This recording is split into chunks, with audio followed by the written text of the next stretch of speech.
Hi friends, എല്ലാവർക്കും സുഖമാണല്ലോ. നമുക്ക് ശരീരം തണുക്കാവുന്ന ഒരു ഡ്രിങ്ക് ആയാലോ എന്ന് നോക്കാം. ഇതിൻ്റെ പേരാണ് പൊട്ടുവെള്ളരി. ഇങ്ങനെ പൊട്ടിയിട്ടിരിക്കുന്നത്. ഇതിൻ്റെ പാകം എന്ന് പറയുന്നത് പൊട്ടിയിട്ടാണ്. നടു പൊട്ടിച്ചിട്ട് എടുത്തിട്ട് അതിൻ്റെ കുരു മാത്രം മാറ്റി സെപ്പറേറ്റ് മാറ്റി വയ്ക്കുക. അത് കളയില്ല, മാറ്റി വയ്ക്കുക. പിടിക്കുമ്പോൾ തന്നെ പഞ്ഞി പോലെയാണ്. നല്ല സ്മൂത്താണ്. എടുക്കുമ്പോൾ തന്നെ അറിയാൻ പറ്റണില്ലേ, നല്ല സ്മൂത്താണ്. പക്ഷേ അത് വെറുതെ തിന്നാൻ അത്ര ടേസ്റ്റ് ഇല്ല. പിന്നെ അതിൻ്റെ കഴമ്പ്, തൊലി, ഒരു കവറ് പോലെ ഒരു തൊലിയുണ്ട്. ആ തൊലി എടുത്ത് മാറ്റുക. എന്നിട്ട് ഇത് നന്നാക്കിയിട്ട് എടുക്കുക. ഇത് മേടിച്ചിട്ട് എൻ്റെ അച്ഛൻ ചീര കച്ചവടത്തിന് പോയപ്പോൾ മേടിച്ചോണ്ടാ. എനിക്ക് കുട്ടനെല്ലൂരിൽ നിന്ന് മേടിച്ചതാണ്. അപ്പം ഇവിടങ്ങളൊന്നും അങ്ങനെ കിട്ടില്ല. അത് എന്താ പറയുക, കിട്ടാൻ പാടാണ്. അപ്പം ഞാൻ എൻ്റെ അച്ഛനോട് പറഞ്ഞിരുന്നു, ഇത് എവിടെയെങ്കിലും കണ്ടു കഴിഞ്ഞാൽ എനിക്ക് മേടിച്ച് കൊടുന്നോളൂട്ടാ പറഞ്ഞിട്ടുണ്ടായി. അപ്പം അങ്ങനെ കൊണ്ടുവന്നതാ. ഇത് നന്നാക്കി വന്നപ്പോൾ ഇത്രയും കിട്ടി. ഇതാണ് ഇങ്ങനെ പുട്ട് പോലെ ഇരിക്കുന്ന ആപ്പിളിൻ്റെ കഷ്ണം പോലെ. ആപ്പിൾ ഇങ്ങനെ ഇതുപോലെ. ഇതിൽ വേണ്ടത് നാളികേരം, പഞ്ചസാര, ഏലക്കായ.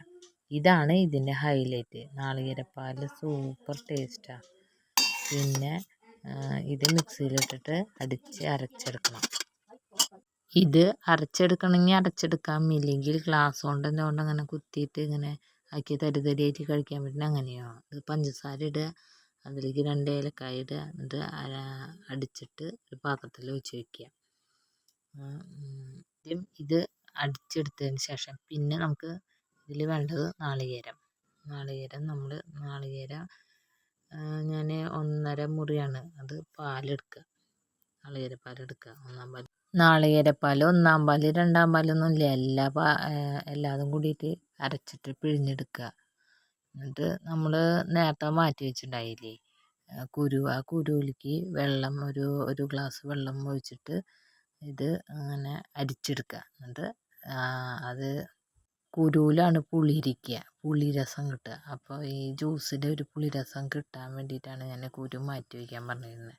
എന്നിട്ട് ഇതൊക്കെ എല്ലാം മിക്സ് ചെയ്തിട്ട് നമ്മൾ അതിലേക്ക് തേങ്ങാപ്പാൽ, നാളികേരപ്പാൽ, അതിൻ്റെ മിശ്രിതം ഒഴിക്കുക. ഇത് നാളികേരപ്പാലിലാണ് ടേസ്റ്റ് ഉള്ളൂ കേട്ടോ. ഞാനൊരു തവണ ലൈവിൽ മറ്റേ സാധാ പാൽ വെച്ചിട്ട് ചെയ്തപ്പോൾ വായിൽ വെക്കാൻ പറ്റില്ല, അത് കളഞ്ഞു. കച്ചിട്ട് അതിൻ്റെ കുരു മിശ്രിതം ചേർത്താകാനാ തോന്നുന്നുണ്ട് പശുമ്പാലിൽ. എന്നിട്ട് കനപ്പ് വന്നപ്പോൾ ഞങ്ങൾ കളഞ്ഞു. ഇതുപോലെ ഒന്ന് ഉണ്ടാക്കി നോക്കിയിട്ട് നിങ്ങളുടെ അഭിപ്രായം പറയണം കേട്ടോ. അപ്പോൾ എല്ലാവരും വീഡിയോ കണ്ട് സബ്സ്ക്രൈബ് ചെയ്യണം, ലൈക്ക് ചെയ്യണം, കമൻറ്റ് ചെയ്യണം.